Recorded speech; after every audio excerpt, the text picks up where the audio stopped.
नमस्कार, आप देख रहे हैं आईबीसी 24। मैं हूं आपके साथ विजय कुमार पंड्या और 7 बजे के इस बुलेटिन में खबरें होंगी मध्य प्रदेश की। सबसे पहले बात सरकार की कर लेते हैं। मध्य प्रदेश में बीजेपी सरकार के 1 साल पूरा होने पर बीजेपी प्रदेश भर में 23 मार्च को निर्माण कार्यों के शुभारंभ पर नारियल फोड़ेगी। बीजेपी प्रदेश अध्यक्ष वीडी शर्मा ने कहा कि बीजेपी सरकार का 1 साल पूरा होने पर संगठन की ओर से कई कार्यक्रम तय किए गए हैं, जिसके तहत 23 मार्च को स्वीकृत और निर्माणाधीन कार्यों पर विकास का नारियल फोड़ा जाएगा। इसके अलावा बीजेपी 22 मार्च को सेवागत संकल्प दिलाएगी। 23 मार्च को लोगों से मास्क पहनने की अपील की जाएगी। साथ ही 24 मार्च को केंद्र और राज्य सरकार के हितग्राहियों के साथ पंचायत का आयोजन कर हितग्राहियों का सम्मान भी किया जाएगा।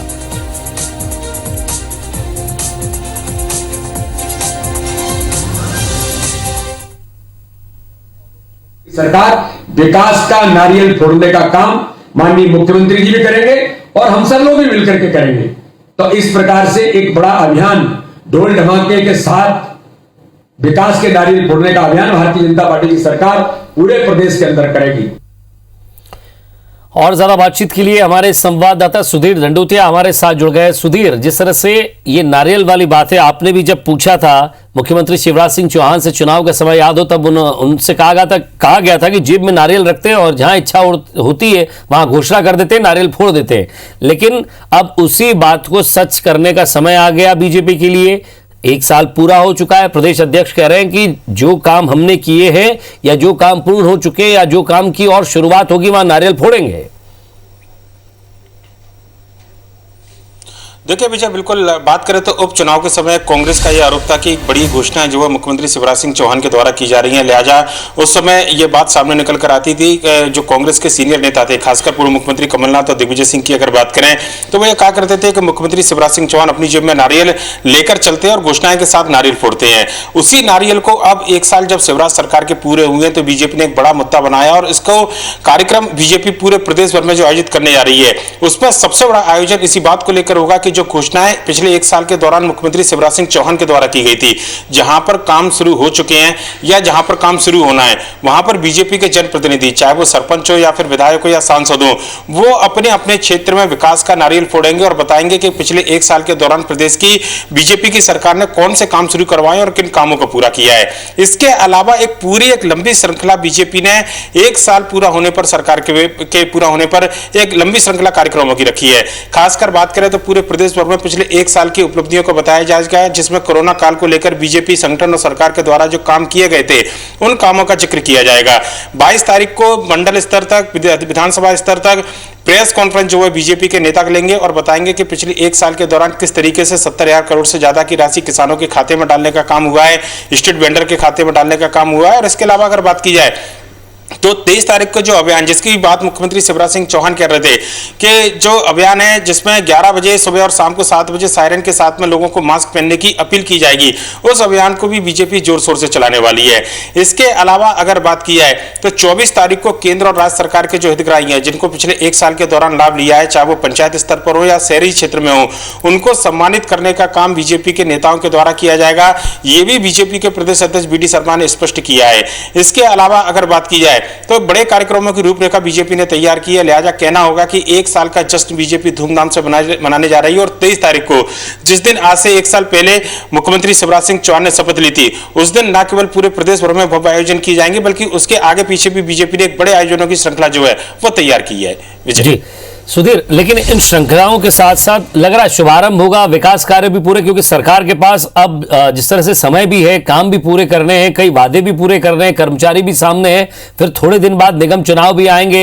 ये उसी के लिए है या वाकई जो वादा पूरा किया गया था उसके लिए है? क्योंकि संगठन के प्रमुख अगर ये कह रहे हैं, प्रदेश अध्यक्ष अगर ये बात कह रहे हैं, तो कहीं ना कहीं उन्हें लगता है कि जो छवि उन्होंने चुनाव में बनाई थी, अब उसी छवि को लेकर आगे बढ़ना है। निगम चुनाव, हालांकि तारीखों की घोषणा नहीं हुई है, लेकिन तैयारी का वक्त यही है।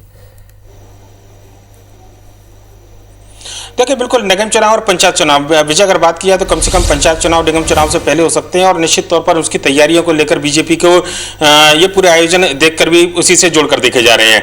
खासकर अगर बात करें तो बीजेपी नहीं चाहती कि जनता के बीच में कोई भी ऐसा मौका बीजेपी चूके जो कि लोगों से संपर्क कम से कम बनाने का हो। लिहाजा 1 साल सरकार को हुआ है, कोरोना काल चल रहा है, उसके बावजूद भी अगर बीजेपी के नेताओं ने एक विस्तृत कार्यक्रम तैयार किया है तो निश्चित तौर पर कहीं ना कहीं बीजेपी के तमाम जो कार्यकर्ता, तमाम जो पदाधिकारी, तमाम जो विधायक और सांसद हैं वो जनता के बीच में जाएंगे और सरकार की उपलब्धियों को बताएंगे।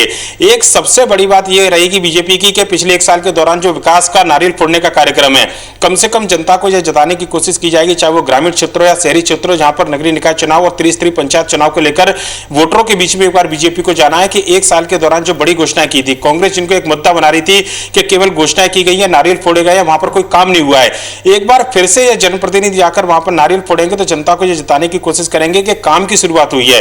काम पूरा हुआ हो उसका श्रेय तो लिया ही जाएगा, पर लेकिन अगर काम की शुरुआत हुई है और काम पूरा ना भी हुआ है तो यह बताया जाएगा कि बीजेपी की सरकार में इस काम की शुरुआत हुई है। लिहाजा विकास को लेकर जो दावे और जो आरोप कम से कम सरकार के ऊपर लगते थे, मुख्यमंत्री शिवराज सिंह चौहान को लेकर, घोषणाओं को लेकर जो आरोप लगते थे, उसका जवाब इस पूरे 1 साल के कार्यक्रम की तैयारी के माध्यम से बीजेपी संगठन कर रहा है।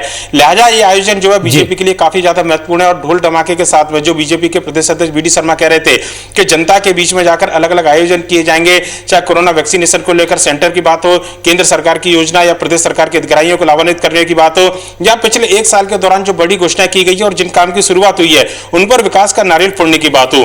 बीजेपी ये चाहती है कि जनता के बीच में 1 साल की उपलब्धियों को बताया जाए। और इसके अलावा एक और बड़ी बात, 15 महीने बनाम 1 साल, यह बीजेपी का नारा है। सेवा संकल्प के साथ बीजेपी जनता के बीच में जाएगी, यह नारा भी दिया है, पर लेकिन 15 महीने की कांग्रेस की सरकार की नाकामी और 12 महीने की बीजेपी की सरकार की उपलब्धि, यह एक सबसे महत्वपूर्ण मुद्दा है जिसको लेकर आने वाले 3 से 4 दिन तक बीजेपी जनता के बीच में जाने वाली है। चाहे वो प्रेस कॉन्फ्रेंस हो या फिर राजनीतिक दलों के आयोजन हो, बीजेपी ने कम से कम अपने कार्यकर्ताओं को 1 साल का जश्न मनाने के लिए जनता के बीच में जाने का एक पूरी रूपरेखा जो है वो तैयार की है। विजय जी, शुक्रिया सुधीर इस तमाम बातचीत के लिए। तो बीजेपी तैयार है अपने 1 साल के कामकाज को जनता के बीच ले जाने के लिए। अब देखते हैं विपक्ष इस पर क्या रिएक्शन देता है। आगे बढ़ते हैं। दमोह उपचुनाव की तैयारियों को लेकर प्रदेश कांग्रेस अध्यक्ष कमलनाथ ने दिल्ली में पार्टी के वरिष्ठ नेताओं से चर्चा की और इस दौरान कमलनाथ ने कहा कि पिछले 2018 के विधानसभा आम चुनाव में यह सीट कांग्रेस ने जीती थी और इस पर उपचुनाव में भी निश्चित रूप से कांग्रेस की जीत होगी। कमलनाथ 25 मार्च को दमोह जाएंगे। दिल्ली जाने से पहले कमलनाथ ने पूर्व मंत्री सज्जन सिंह वर्मा, पूर्व विधानसभा अध्यक्ष एनपी प्रजापति, विधायक संजय शर्मा, संजय यादव समेत पार्टी के अन्य पदाधिकारियों के साथ बैठक की है। फिलहाल प्रदेश कांग्रेस की ओर से दमोह में 3 दावेदार हैं, जिनमें जिला कांग्रेस अध्यक्ष अजय टंडन, मनु मिश्रा और रतन चंद जैन ने टिकट के लिए दावेदारी की है।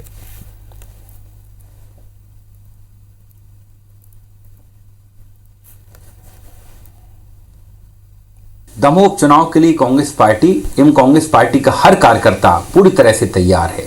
बहुत ही जल्द पार्टी सर्वे के आधार पर एक योग्य प्रत्याशी का चयन करके घोषणा करने वाली है। जयंत मलैया जी भारतीय जनता पार्टी के सीनियर लीडर हैं, 6-7 बार के विधायक हैं, मंत्री रहे हैं, वित्त मंत्री रहे हैं, प्रदेश के भारतीय जनता पार्टी के आधार स्तंभ हैं। वो भी पूरी ताकत से भारतीय जनता पार्टी का जो भी उम्मीदवार होगा उसको जिताने के लिए काम करेंगे, हमें पूरा विश्वास है। और इधर मध्य प्रदेश के पूर्व मंत्री और महाकौशल के नेता अजय विश्नोई ने कहा है कि महाकौशल की उपेक्षा हुई है। उन्होंने कहा कि पार्टी के अनुसार पहले राष्ट्र, फिर पार्टी, फिर हम। अजय विश्नोई ने कहा कि वो महाकौशल की लड़ाई लड़ रहे हैं और अगर इस दिशा में ध्यान नहीं दिया गया तो विंध्य की तरह ही महाकौशल के लिए भी आवाज बुलंद करेंगे। मेरा राष्ट्र महाकौशल, तो मैं सबसे पहले महाकौशल आंदोलन कहानी सुन। मध्य प्रदेश के पूर्व मुख्यमंत्री उमा भारती जल्द ही गौमुख से गंगा सागर तक एक बार फिर पैदल यात्रा शुरू करने जा रही है। सागर में आज उमा भारती ने कहा कि वो जब तक गौमुख के गंगा जल को गंगा सागर में अर्पित नहीं कर देती तब तक वो चुनावी सभाओं में भले ही शामिल हो रही हैं, लेकिन सक्रिय राजनीति नहीं करेंगी। सुर्खी विधानसभा के जैसी नगर की जनता को उपचुनाव में भाजपा को जिताने के लिए उमा भारती ने आभार जताया। इसी दौरान उमा भारती ने कहा कि गौमुख का गंगा जल गंगा सागर में विसर्जित करने के लिए उन्होंने पैदल यात्रा पर निकली थी, लेकिन रास्ते में गिर जाने के चलते पैर में आई चोट और यात्रा स्थगित करनी पड़ी। जब मैं प्रारंभ करूं यात्रा का तो उस समय पे यहाँ के जो भी लोग आना चाहें वो आपसे संपर्क कर लेंगे। तो कुछ दिनों के लिए मेरे साथ चलने के लिए आप लोग आ जाना और जैसे बनेगा वैसे मुझे गंगा सागर तक पहुंचा दो, नहीं तो मैं तब तक राजनीति नहीं करने वाली।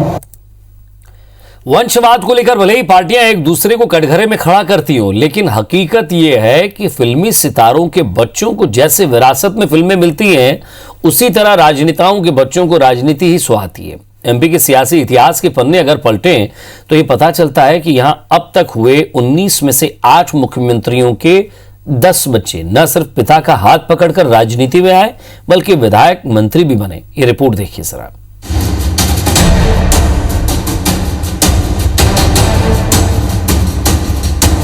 ये हैं कार्तिकेय सिंह चौहान, मध्य प्रदेश के मुख्यमंत्री शिवराज सिंह चौहान के पुत्र।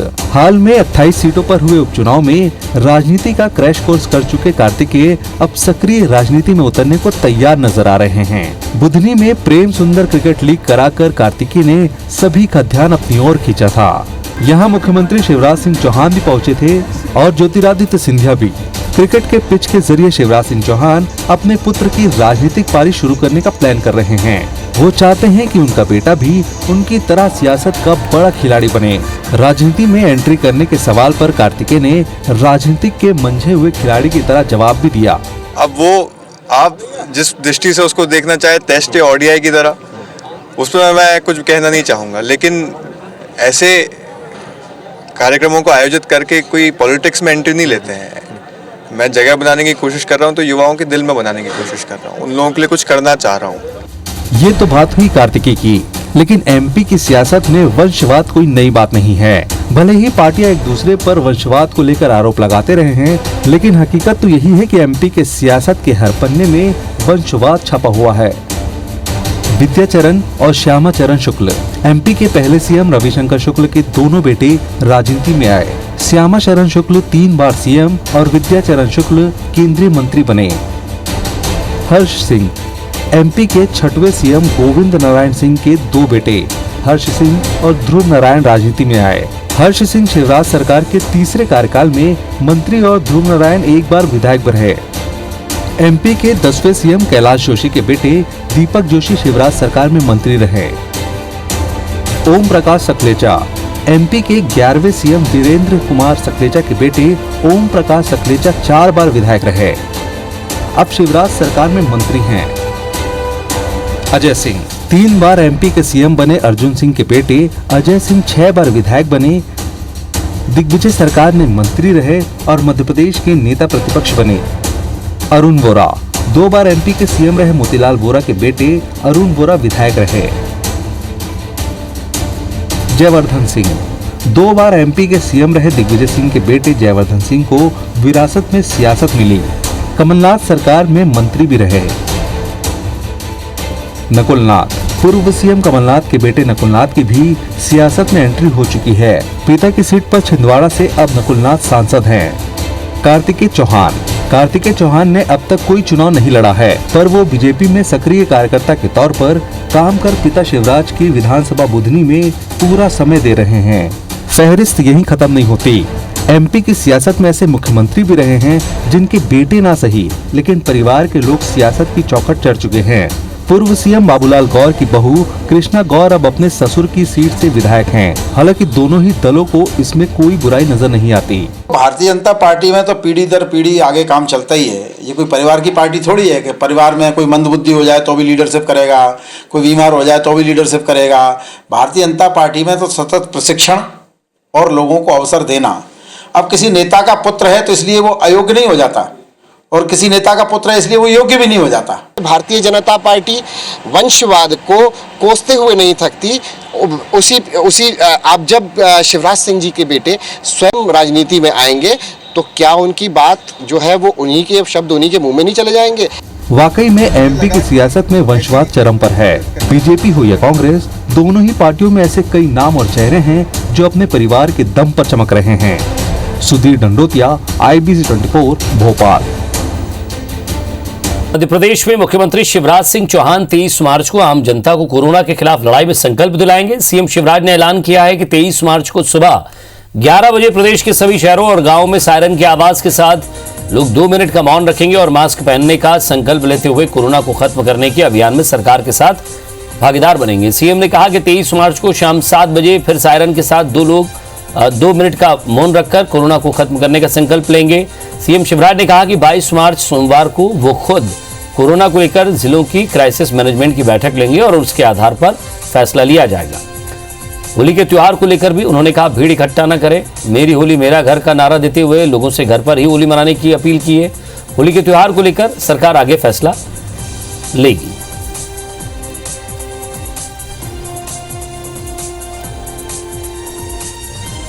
सवेरे 11 बजे पूरे मध्य प्रदेश में सभी शहरों में प्रदेश भर में सायरन बजेगा और जो जहां रहेगा 2 मिनट वहीं खड़े रह के